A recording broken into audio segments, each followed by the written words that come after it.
सीधे दिल्ली लिए चलते हैं, जहाँ पर प्रधानमंत्री नरेंद्र मोदी के 124वां मन की बात का एपिसोड आपको सुनवाते हैं। पिछले कुछ हफ्तों में स्पोर्ट्स हो, साइंस हो या संस्कृति, बहुत कुछ ऐसा हुआ है जिस पर हर भारतवासी को गर्व है। अभी हाल ही में शुभांशु शुक्ला की अंतरिक्ष से वापसी को लेकर देश में बहुत चर्चा हुई। जैसे ही शुभांशु धरती पर सुरक्षित उतरे, लोग उछल पड़े। हर दिल में खुशी की लहर दौड़ गई। पूरा देश गर्व से भर गया। मुझे याद है, जब अगस्त 2023 में चंद्रयान 3 की सफल लैंडिंग हुई थी, तब देश में एक नया माहौल बना। साइंस को लेकर, स्पेस को लेकर बच्चों में एक नई जिज्ञासा भी जागी। अब छोटे छोटे बच्चे कहते हैं, हम भी स्पेस में जाएंगे, हम भी चांद पर उतरेंगे, स्पेस साइंटिस्ट बनेंगे। साथियों, आपने इंस्पायर मानक अभियान का नाम सुना होगा। यह बच्चों के इनोवेशन को बढ़ावा देने का अभियान है। इसमें हर स्कूल से 5 बच्चे चुने जाते हैं। हर बच्चा एक नया आइडिया लेकर आता है। इससे अब तक लाखों बच्चे जुड़ चुके हैं और चंद्रयान 3 के बाद तो इनकी संख्या दोगुनी हो गई है। देश में स्पेस स्टार्टअप भी तेजी से बढ़ रहे हैं। 5 साल पहले 50 से भी कम स्टार्टअप थे, आज 200 से ज्यादा हो गए हैं सिर्फ स्पेस सेक्टर में। साथियों, अगले महीने 23 अगस्त को नेशनल स्पेस डे है। आप इसे कैसे मनाएंगे? कोई नया आइडिया है क्या? मुझे नमो ऐप पर जरूर मैसेज भेजिएगा। साथियों, 21वीं सदी के भारत में आज साइंस एक नई ऊर्जा के साथ आगे बढ़ रही है। कुछ दिन पहले हमारे छात्रों ने इंटरनेशनल केमिस्ट्री ओलंपियाड में मेडल जीते हैं।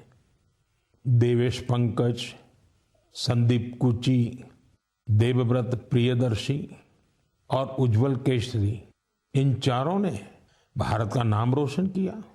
मैथ्स की दुनिया में भी भारत ने अपनी पहचान को और मजबूत किया है। ऑस्ट्रेलिया में हुए इंटरनेशनल मैथमेटिकल ओलंपियाड में हमारे स्टूडेंट्स ने 3 गोल्ड, 2 सिल्वर और 1 ब्रॉन्ज मेडल हासिल किया है। साथियों, अगले महीने मुंबई में एस्ट्रोनॉमी और एस्ट्रोफिजिक्स ओलंपियाड होने जा रहा है। इसमें 60 से ज्यादा देशों के छात्र आएंगे, वैज्ञानिक भी आएंगे। यह अब तक का सबसे बड़ा ओलंपियाड होगा। एक तरह से देखें तो भारत अब ओलंपिक और ओलंपियाड दोनों के लिए आगे बढ़ रहा है। मेरे प्यारे देशवासियों, हम सभी को गर्व से भर देने वाली एक और खबर आई है यूनेस्को से। यूनेस्को ने 12 मराठा किलों को वर्ल्ड हेरिटेज साइट्स के रूप में मान्यता दी है।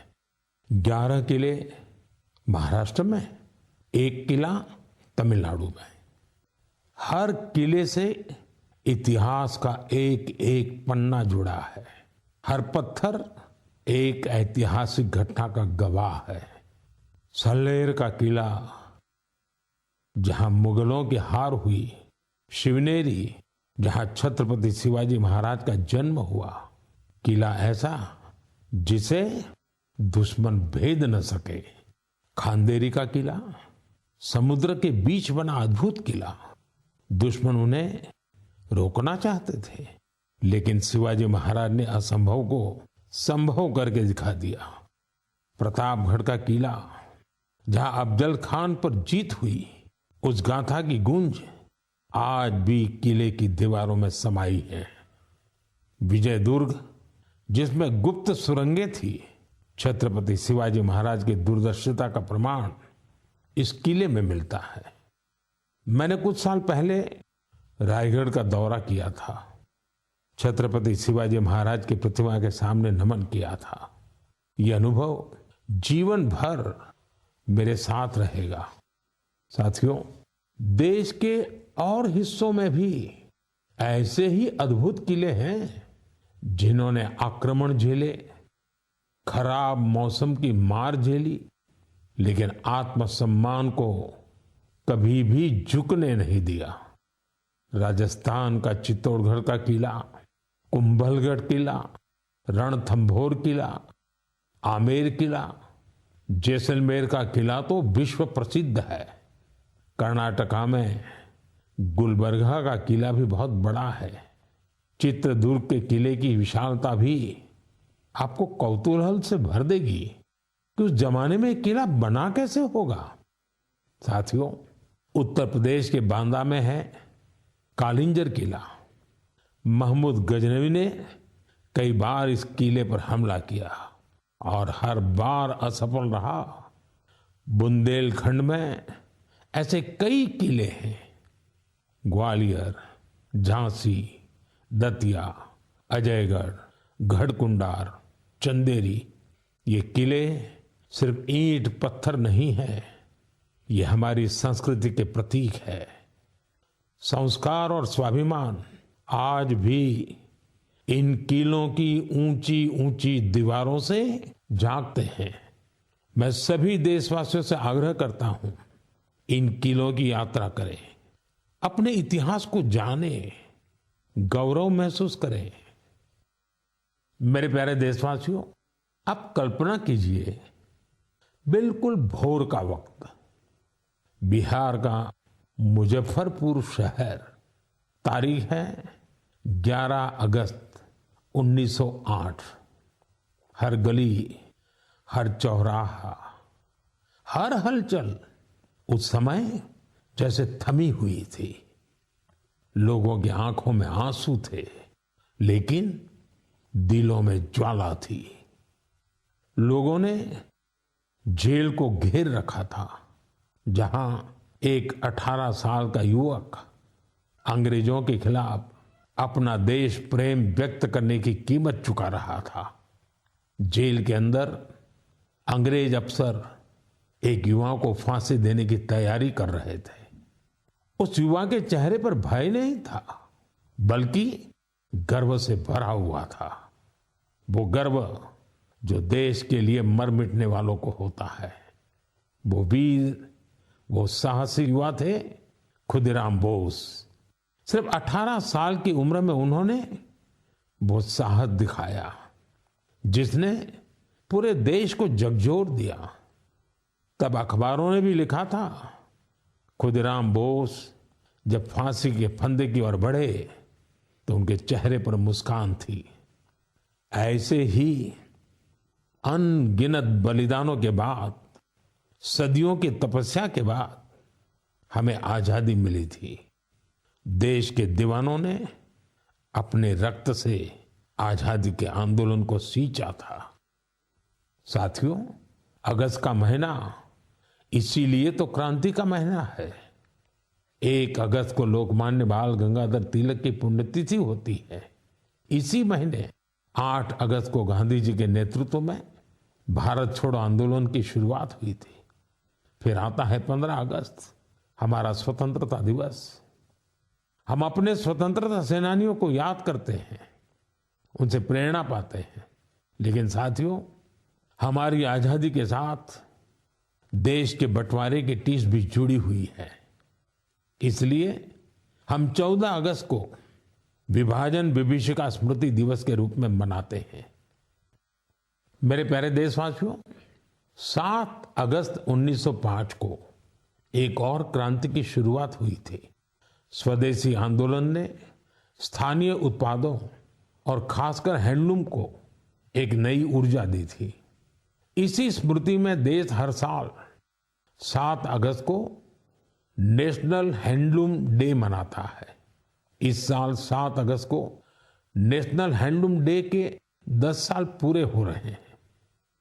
आजादी की लड़ाई के समय जैसे हमारी खादी ने आजादी के आंदोलन को नई ताकत दी थी, वैसे ही आज जब देश विकसित भारत बनने के लिए कदम बढ़ा रहा है, तो टेक्सटाइल सेक्टर देश की ताकत बन रहा है।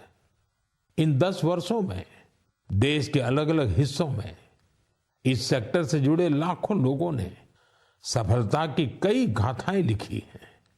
महाराष्ट्र के पैठण गांव की कविता धवले पहले एक छोटे से कमरे में काम करती थी। न जगह थी और न ही सुविधा। सरकार से मदद मिली, अब उनका हुनर उड़ान भर रहा है। वो 3 गुना ज्यादा कमा रही है। खुद अपनी बनाई पैठणी साड़ियां बेच रही है। उड़ीसा के मयूरभंज में भी सफलता की ऐसी ही कहानी है। यहाँ 650 से ज्यादा आदिवासी महिलाओं ने संथाली साड़ी को फिर से जीवित किया है। अब ये महिलाएं हर महीने हजारों रुपये कमा रही हैं। ये सिर्फ कपड़ा नहीं बना रही, अपनी पहचान गढ़ रही हैं। बिहार के नालंदा से नवीन कुमार की उपलब्धि भी प्रेरणादायक है। उनका परिवार पीढ़ियों से इस काम से जुड़ा है। लेकिन सबसे अच्छी बात ये कि उनके परिवार ने अब इस फील्ड में आधुनिकता का भी समावेश किया है। अब उनके बच्चे हैंडलूम टेक्नोलॉजी की पढ़ाई कर रहे हैं, बड़े ब्रांड्स में काम कर रहे हैं। ये बदलाव सिर्फ एक परिवार का नहीं है, ये आसपास के अनेक परिवारों को आगे बढ़ा रहा है।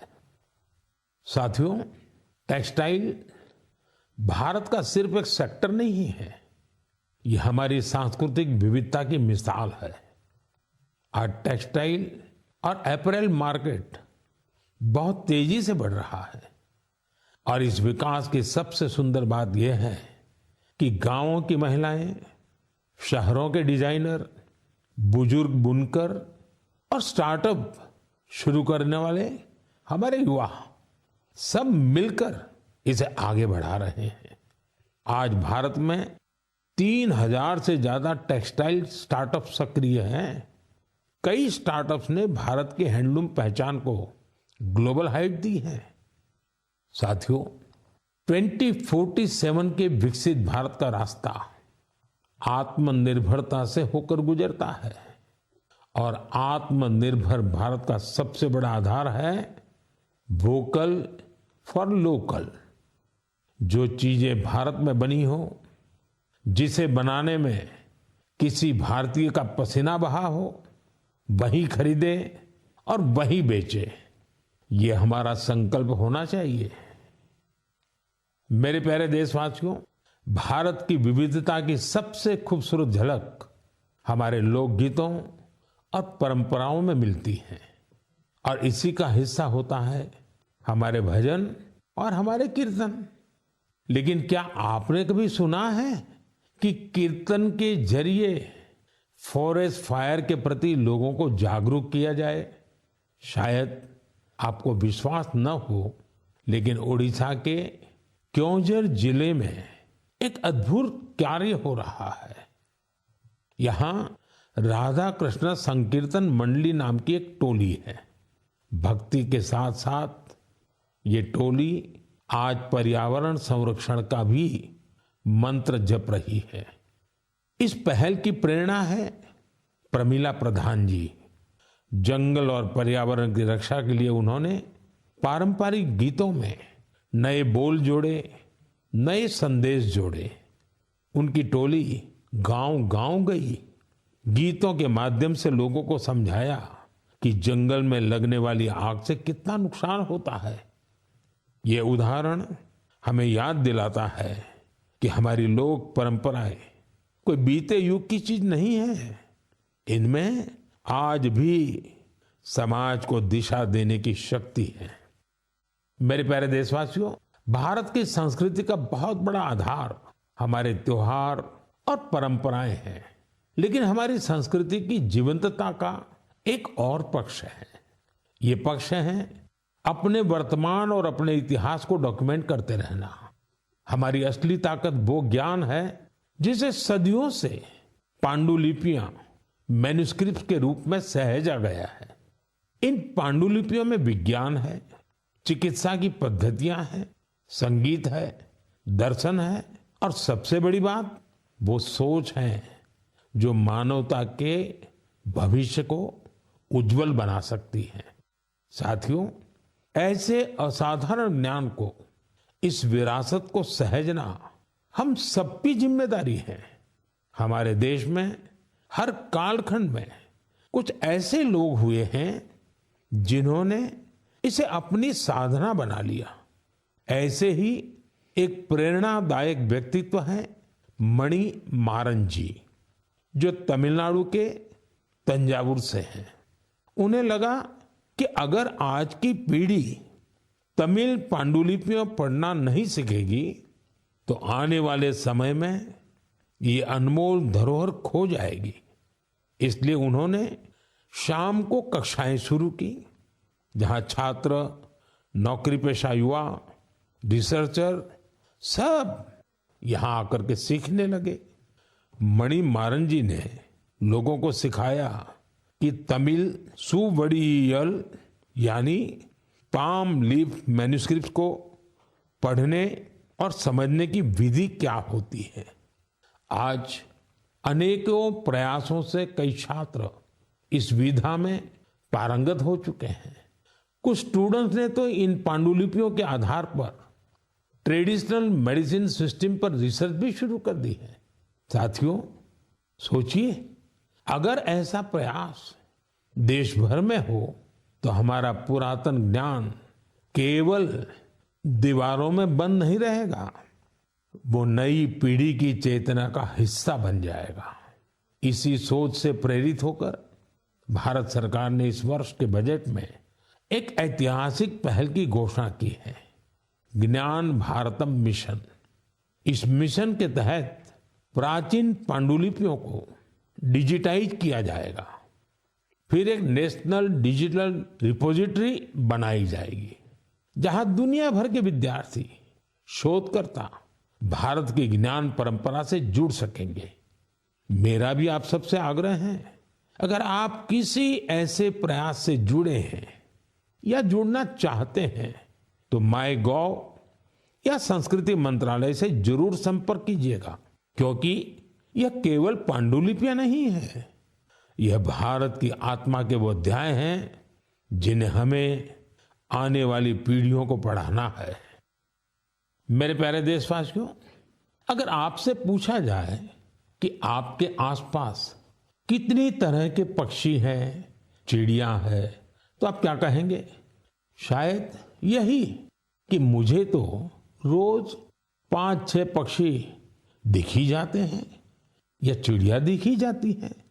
कुछ जानी पहचानी होती हैं, कुछ अनजानी, लेकिन ये जानना बहुत दिलचस्प होता है कि हमारे आसपास पक्षियों की कौन कौन सी प्रजातियां रहती हैं। हाल ही में एक ऐसा ही शानदार प्रयास हुआ है। जगह है असम का काजीरंगा नेशनल पार्क। वैसे तो ये इलाका अपने राइनोज, गैंडों के लिए मशहूर है, लेकिन इस बार चर्चा का विषय बना है यहाँ के घास के मैदान और उनमें रहने वाली चिड़िया। यहाँ पहली बार ग्रासलैंड बर्ड सेंसस हुआ है। आप जानकर खुश होंगे, इस सेंसस की वजह से पक्षियों की 40 से ज्यादा प्रजातियों की पहचान हुई है। इनमें कई दुर्लभ पक्षी शामिल हैं। आप सोच रहे होंगे, इतने पक्षी कैसे पहचान में आए? इसमें टेक्नोलॉजी ने कमाल किया।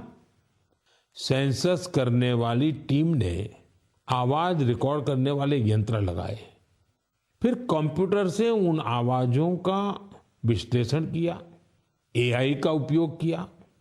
सिर्फ आवाजों से ही पक्षियों की पहचान हो गई, वो भी बिना उन्हें डिस्टर्ब किए। सोचिए, टेक्नोलॉजी और संवेदनशीलता जब एक साथ आते हैं तो प्रकृति को समझना कितना आसान और गहरा हो जाता है। हमें ऐसे प्रयासों को बढ़ावा देना चाहिए ताकि हम अपनी जैव विविधता को पहचान सकें और अगली पीढ़ी को भी इसे जोड़ सकें। मेरे प्यारे देशवासियों, कभी कभी सबसे बड़ा उजाला वहीं से फूटता है जहां अंधेरे ने सबसे ज्यादा डेरा जमाया हो। ऐसा ही एक उदाहरण है झारखंड के गुमला जिले का। एक समय था जब ये इलाका माओवादी हिंसा के लिए जाना जाता था। बासिया ब्लॉक के गांव वीरान हो रहे थे। लोग डर के साये में जीते थे। रोजगार की कोई संभावना नजर नहीं आती थी। जमीनें खाली पड़ी थी और नौजवान पलायन कर रहे थे। लेकिन फिर बदलाव की एक बहुत ही शांत और धैर्य से भरी हुई शुरुआत हुई।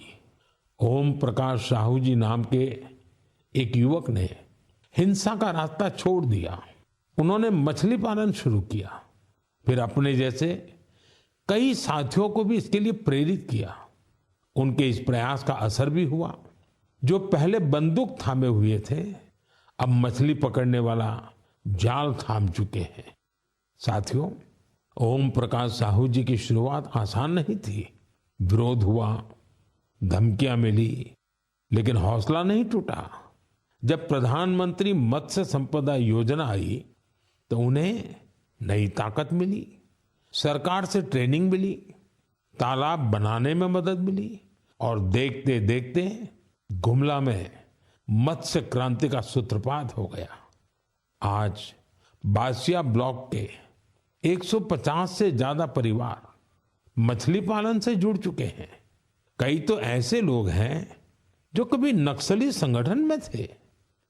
अब वे गांव में ही सम्मान से जीवन जी रहे हैं और दूसरों को रोजगार दे रहे हैं। गुमला की यह यात्रा हमें सिखाती है, अगर रास्ता सही हो और मन में भरोसा हो तो सबसे कठिन परिस्थितियों में भी विकास का दीप जल सकता है। मेरे प्यारे देशवासियों, क्या आप जानते हैं ओलंपिक के बाद सबसे बड़ा खेल आयोजन कौन सा होता है? इसका उत्तर है world police and fire games. दुनिया भर के पुलिसकर्मी, फायर फाइटर्स, सिक्योरिटी से जुड़े लोग, उनके बीच होने वाला स्पोर्ट्स टूर्नामेंट। इस बार यह टूर्नामेंट अमेरिका में हुआ और इसमें भारत ने इतिहास रच दिया। भारत ने करीब करीब 600 मेडल जीते। 71 देशों में हम टॉप 3 में पहुंचे। उन वर्दीधारियों की मेहनत रंग लाई जो दिन रात देश के लिए खड़े रहते हैं। हमारे ये साथी अब खेल के मैदान में भी झंडा बुलंद कर रहे हैं। मैं सभी खिलाड़ियों और कोचिंग टीम को बधाई देता हूं। वैसे आपके लिए ये भी जानना दिलचस्प होगा कि 2029 में ये गेम्स भारत में होंगे। दुनिया भर से खिलाड़ी हमारे देश आएंगे। हम उन्हें भारत की मेहमान नवाजी दिखाएंगे, अपनी खेल संस्कृति से परिचय कराएंगे। साथ ही कई यंग एथलीट्स और उनके पेरेंट्स के संदेश मिले हैं। इनमें खेलो भारत नीति 2025 की खूब सराहना की गई है। इस नीति का लक्ष्य साफ है, भारत को स्पोर्टिंग सुपर पावर बनाना। गांव, गरीब और बेटियां इस नीति की प्राथमिकता है। स्कूल और कॉलेज अब खेल को रोजमर्रा की जिंदगी का हिस्सा बनाएंगे। खेलों से जुड़े स्टार्टअप्स, चाहे वो स्पोर्ट्स मैनेजमेंट हो या मैन्युफैक्चरिंग से जुड़े हो, उनकी हर तरह से मदद की जाएगी। सोचिए, जब देश का युवा खुद के बनाए रैकेट, बैट और बॉल के साथ खेलेगा तो आत्मनिर्भरता के मिशन को कितनी बड़ी ताकत मिलेगी। साथियों, खेल टीम स्पिरिट पैदा करते हैं। ये फिटनेस, आत्मविश्वास और एक मजबूत भारत के निर्माण का रास्ता है। इसलिए खूब खेलिए, खूब खेलिए। मेरे प्यारे देशवासियों, कुछ लोगों को कभी कभी कोई काम नामुमकिन सा लगता है क्या ये भी हो पाएगा? लेकिन जब देश एक सोच पर एक साथ आ जाए तो असंभव भी संभव हो जाता है। स्वच्छ भारत मिशन इसका सबसे बड़ा उदाहरण है। जल्द ही इस मिशन को 11 साल पूरे होंगे, लेकिन इसकी ताकत और इसकी जरूरत आज भी वैसी ही है।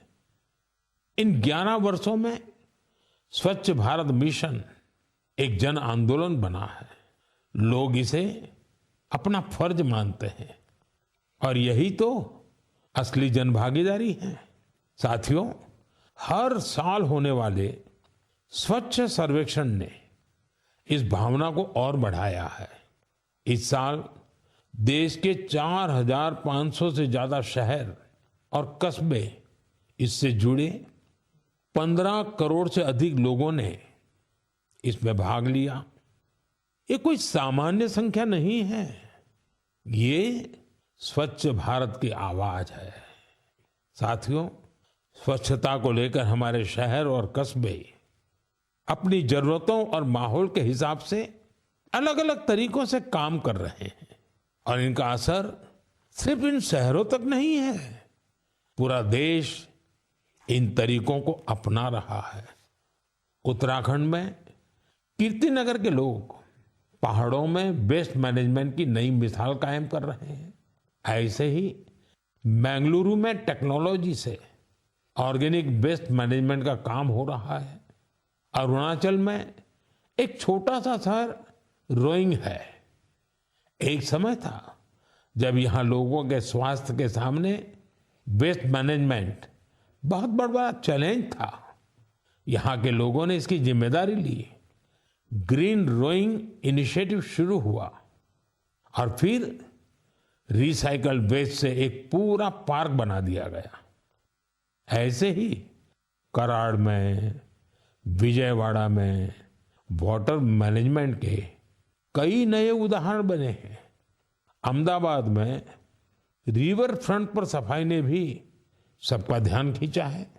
साथियों, भोपाल की एक टीम का नाम है सकारात्मक सोच।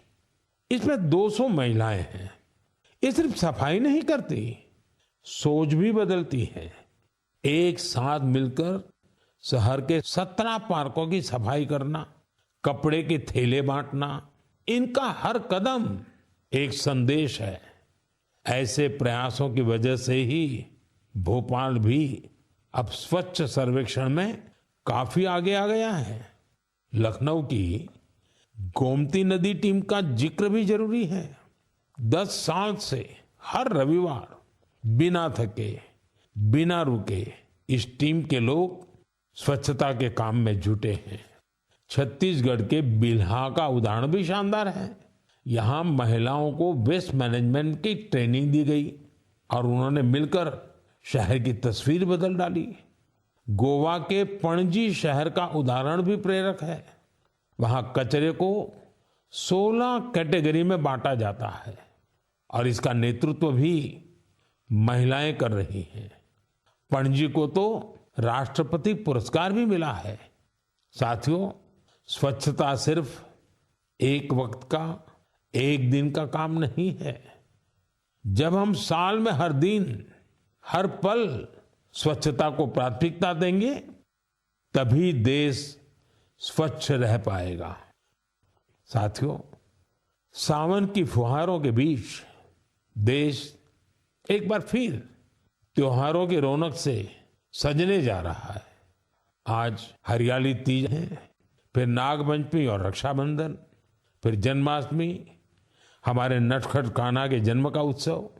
ये सभी पर्व यहाँ हमारी भावनाओं से जुड़े हैं। ये हमें प्रकृति से जुड़ाव और संतुलन का भी संदेश देते हैं। आप सभी को इन पावन पर्वों की ढेर सारी शुभकामनाएं। मेरे प्यारे साथियों, अपने विचार और अनुभव साझा करते रहिए। अगले महीने फिर मिलेंगे। देशवासियों की कुछ और नई उपलब्धियों और प्रेरणाओं के साथ आपका ध्यान रखिए। बहुत बहुत धन्यवाद।